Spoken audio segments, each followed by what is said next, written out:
4.1 to 4.4 down to 1 to 6. That's better. So if your drivers are pushing manual chair users up into the vehicle, it's easier on the lower back. If you have anyone driving a power chair, it's much less intimidating to navigate it. Being fully ADA compliant for all portions of it that are relevant to a passenger vehicle, we have ADA compliant lighting, the guide strip up the center.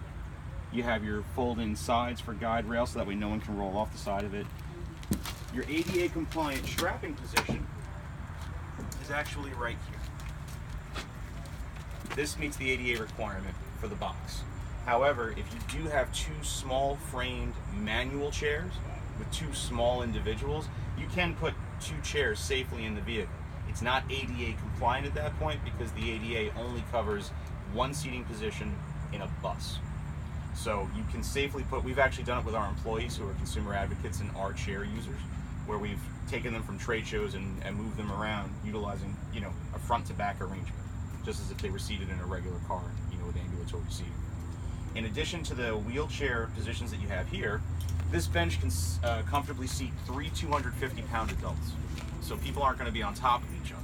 And in addition to that, because everyone's mobility has a different range of movement and such, anyone who's comfortable transferring from their chair into an ambulatory seat, you've got 36 cubic feet of cargo space in the very back here. So I'll open up the hatch so you can take a look at it.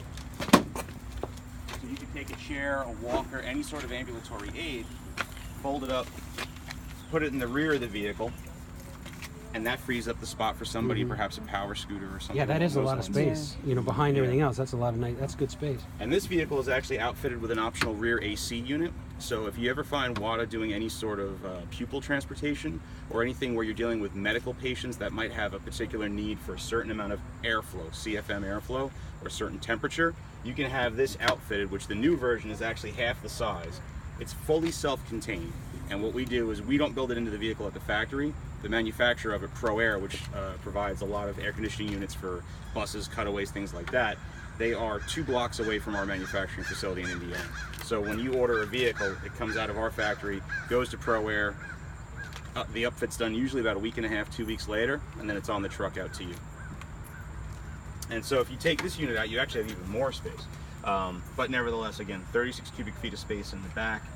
Your technicians will love working on the vehicle. First off, a sum total of 6 bolts attaches the body to the frame. So you can very quickly and easily, if you roll it over a lift, get underneath there, remove all the bolts, and then save for a couple of harnesses under the hood, which I'll show you, and you take them off. You can actually lift the frame lift the body right off the frame, exposing the full drivetrain to service. I would want to. Yeah, you wouldn't have a need to probably. I But hope not. The other thing that's nice about it is because it's a transit vehicle, it's a commercial vehicle. A Ford mode. Yep. You don't have all of the, the pretty coverings and stuff that you'd see in a consumer vehicle. So you could do an alternator on this in about 15 minutes. It's 4 bolts, Gas belt, or diesel? tension it.